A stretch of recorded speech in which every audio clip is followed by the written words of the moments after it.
Hey guys, Mark from Blue Sea Bushcraft and Outdoors. Well, here's a review of the Pomoly Locomotive 20. Let's see how this sets up and works out. It's my, let me think now, third Pomoly tent. I have the Hex Plus and I have the Stove Hut 70, the 2.0, the new one. And I'm not sponsored, I don't get paid by Pomoly, but I like their products and it seems to stand up to what I put it through. So let's see how this turns out.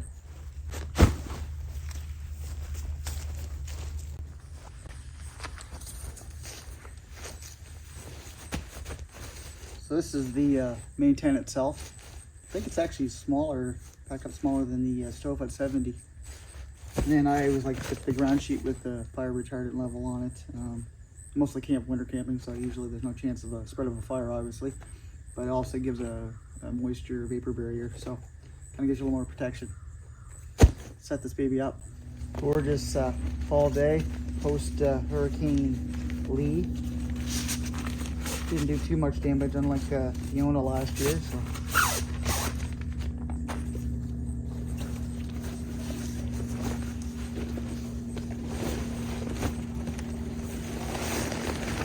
Got the same warranty on the Stove Hut 70 as well. I really like it.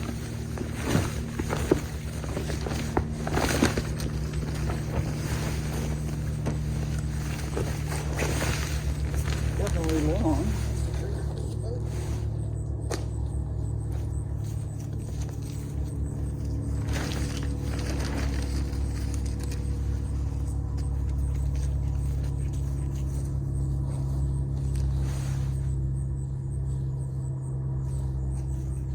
Good name for a locomotive. It's like a freight train.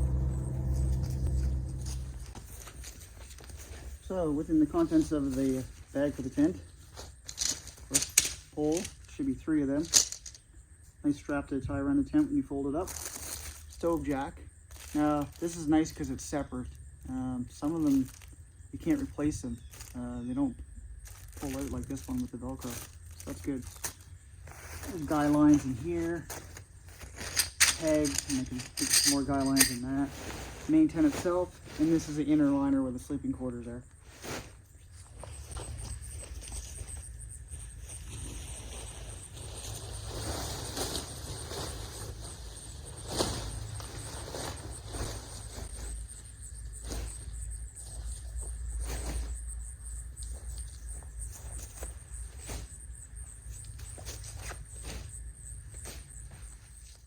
So I got the main tent draped over the ground sheet. Now I'll put the poles in. Now this is not a freestanding tent by any means. There'll be 3 poles, which make like a bridge over top. And it once you peg it in, it pretty much stands itself up. And the guy lines help, but it's not freestanding on its own.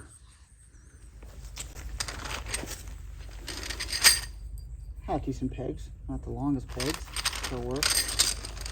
Yeah, they're all the same size. I like what they're doing lately is reinforcing the corners. These are definitely going to make it stronger. They're doing that a little bit more and more. So what I thought about doing is just peg the one side and then I'll slide the poles through, just keep it from slipping. They don't really give you any directions generally when you put these together, I should say, but let's keep going.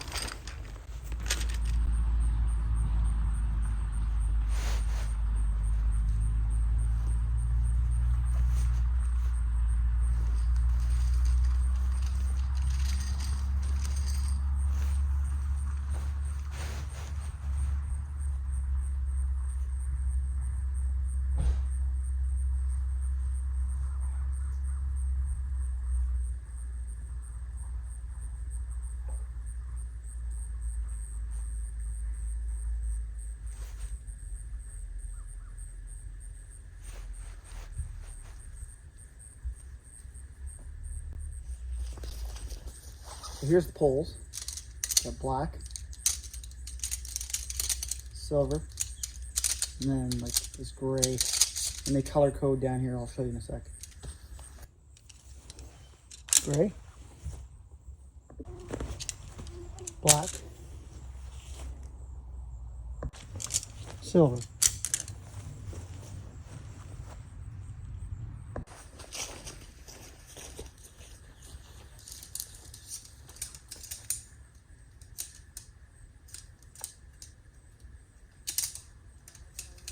Poles are all shock corded.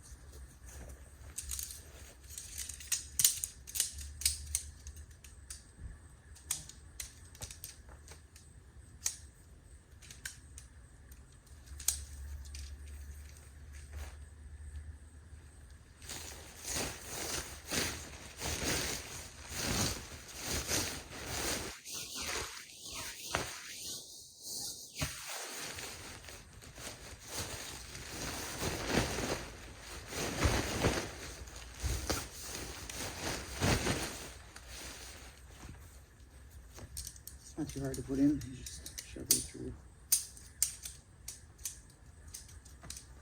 Taking it though on the side here made it easier. Didn't need the tent when you put them in. Beneficial.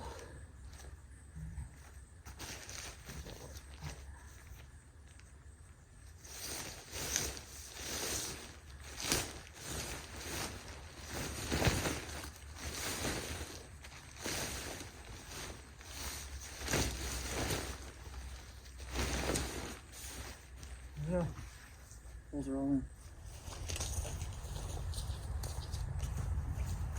You just form the arch. I'll show you a closer up picture after this. They go in a groove here. You pull hooks in and stands up just like that.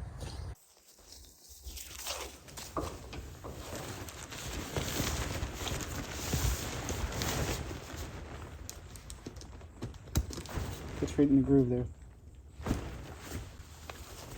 And with those pegs in, it's kind of making it sort of freestanding.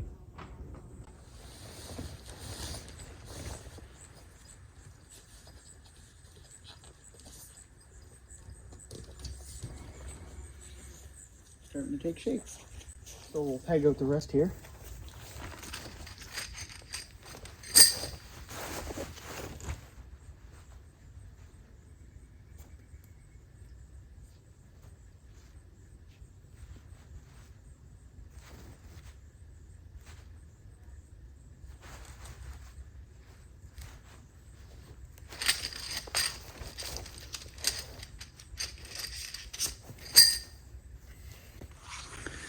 She has her shape now. Looks good. I was a little confused at first because they give you two sets of guy outlines. The cheaper plastic ones, which seemed to work okay, and then there was the ones with the nice little aluminum metal slide, unlike the plastic. So I'm going to use the better ones.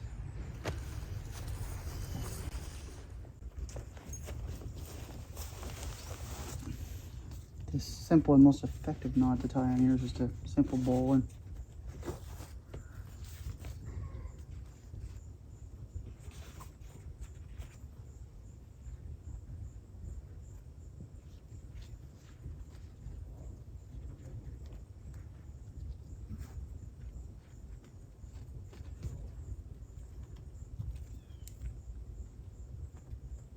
There you go, bowline. Well, I got all the guy lines on. It's nice and snug, tied out. Now these ones here, they kind of short you two pegs. I don't know why they do that. I think my stovepipe had the same thing. I have extra pegs I buy anyway. I think these are kind of optional for when you got the stove in here to pull this out. Anyway, kind of sucks that they don't send you enough pegs for all the guy lines. Overall, looks good. Here's the stove jack. No hole cut. I'll cut that later. I usually cut it with a circle. I use my stovepipe and trace it. A little cleaner. Some guys will just take a knife and cut an X. That works too. I just like a nice cleaner look.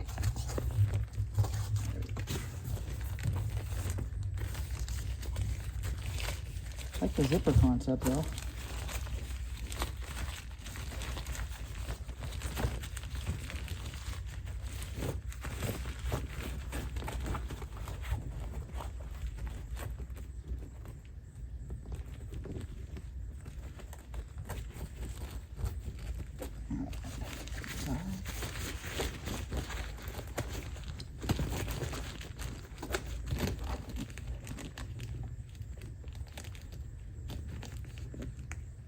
They're always finicky.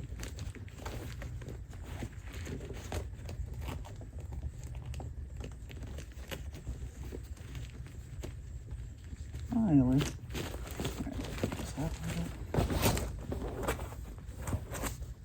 Oh, that is weird. Okay, I just noticed that when I looked it up. So there is a permanent one in there. Then they give you a secondary one. I guess that, yeah, that one's done. Put that one over top. I guess that's beneficial. You get an extra one. I've never seen this in anybody else's video. Weird, 2 different sets of guidelines, one nicer than the other, and an extra stove jack, where one's already permanently in there. Interesting. All right, well, I'll take that. I like the fact that you got 2 doors on each side. You can open it right up, so if it is kind of warm or whatever, or you're hoping you don't want any condensation, you can crank both doors open. So just get airflow, let alone loading your gear into your tent. It's awesome. I like that. And these here, you can actually hold them on like this, and you can use your trekking poles or a nice straight stick and make like a little awning or canopy.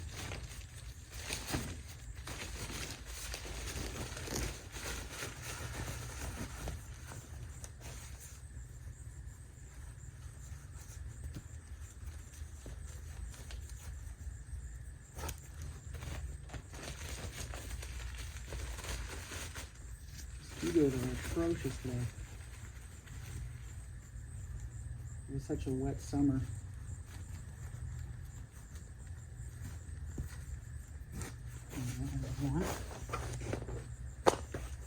I know what one other guy had said in here. I'll show you in a second.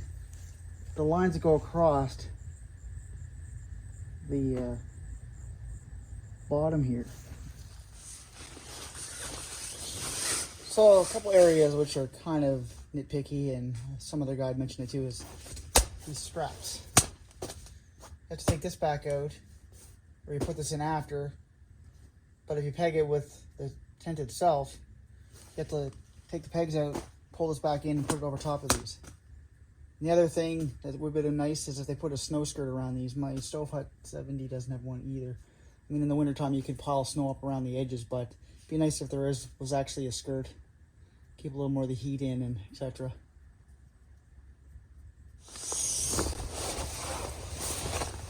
You can see there's pretty ample, room to kind of sit up. I'm on my knees and my head's just touching the top of the tent. I think you can kind of sit comfortably in here. Obviously, couldn't use a chair or anything. These are where the inner tent's going to hook up. Put that in a minute. There's ample room, side to side. Back here there's a nice air vent. Now I guess you can sleep either end. You can hang a lantern or whatever on here on this hook. And I guess you could try to use something up that end. One thing I'm thinking is, in the winter time, my head would probably be up towards the stove, for loading wood at night, etc. And then in the summertime, with the nice vent here and ventilation, I may sleep down this end. So at least you got some options of which way you want to sleep. So I just wrote a few key things down about it, just so I wouldn't forget to mention them. So it's a Locomotive 20 hot tent from Pomoly. The ground sheet I paid $83.74. I ordered that right from Pomoly. The tent itself I got off Amazon.ca, so the Canadian side. It was $297.85 tax in. It's not bad, and it's a 4-season tent. It's what they call a tunnel type tent for 1 to 2 people. I think this one you can get 2 people in relatively comfortably. The Stove Hut's a little tight for 2, but my son and I camped in that. That's in some of my other videos on the channel. Aluminum alloy poles. They're not DAC, I don't think, poles, but they seem just as consistent with those. It's a 20D Ripstop. The PU is 3,000 millimeters. That's pretty good. I haven't had any leaks in my other tents, so that seems to stand up. Like I said before, no snow skirt. Wrote that down. Fully taped seams. Let's hope that stands. I know they've had issues with the other one, Stove Hut, but that rectified itself, and mine doesn't leak. Total weight's 8.4 pounds. The sheet itself is 2.2, and the tent is 6.2 pounds. The peak height is 3.44 feet. The width is 4.92 feet. And the cooking area vestibule, they say is 5.25 feet. And the sleeping area is 7.87 feet with a total of 13.12 feet.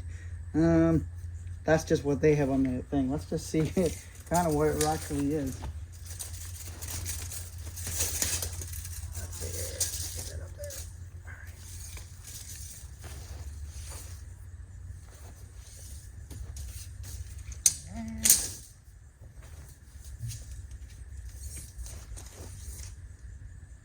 Yeah, it's pretty close. Just 13 in my think, but it is a 13, so that seems pretty consistent.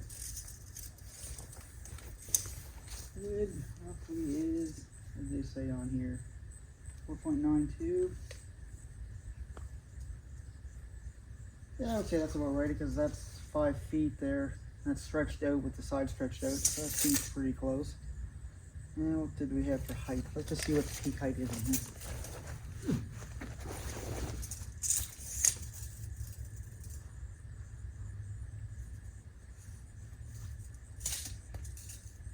So 3.4. What did they say? Yep, it's pretty close. They're not lying. Some people don't tell the truth on their statistics on what they make, but this one is. There you go. So there is this vent on the end here. You pull it up, and it's like typical. It rolls up, and you pin it up with the toggle. Now, I probably use this like in this time of the year, maybe if I am using a stove in the summer, I'm cooking, keep the heat down, any condensation in here. In the winter time, I don't think I'd be reaching back behind here to touch it. I don't think I'd really use this in the winter time, unless for some reason I wanted a little ventilation while cooking to prevent some condensation. But overall, I probably wouldn't use this much in the winter, summertime more, or if I'm just cooking and I just want to keep condensation down. But then again, you don't want to reach around and burn yourself, so most likely I wouldn't use it too much in the winter with the stove going. We're going to put the inner liner in. Down each corner, there's a little clip, and then everything else goes up around on these circles here with a tag, and then that just holds it in around the frame.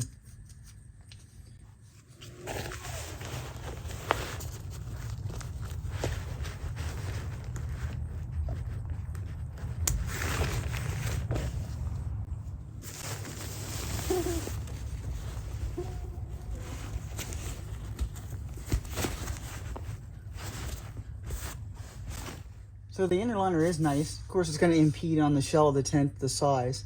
But what is nice is you have these hollow points, which for winter camping would be great because it'd be a barrier between you and the inside and the outside of the tent.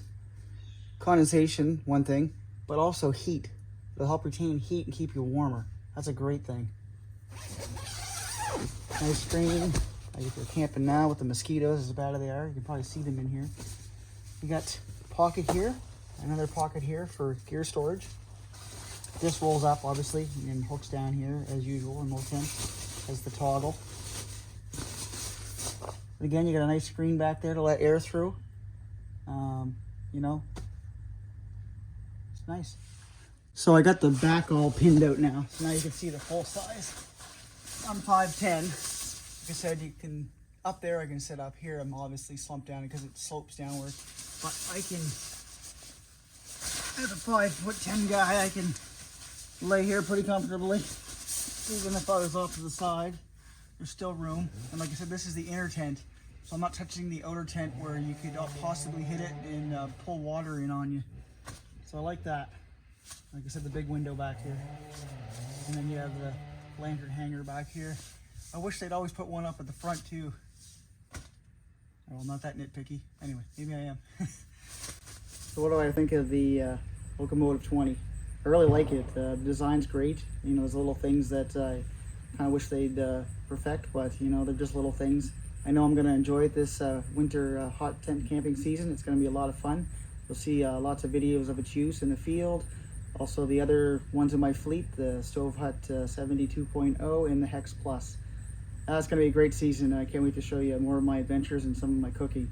It'll be a great time. Anyway, Lucy out, live off the land. Please like and subscribe. These take a while to make, but I like throwing them out. You know, it's for me, but it's also for you. So if you like them, please support me. Like I said, like and subscribe. Lucy out.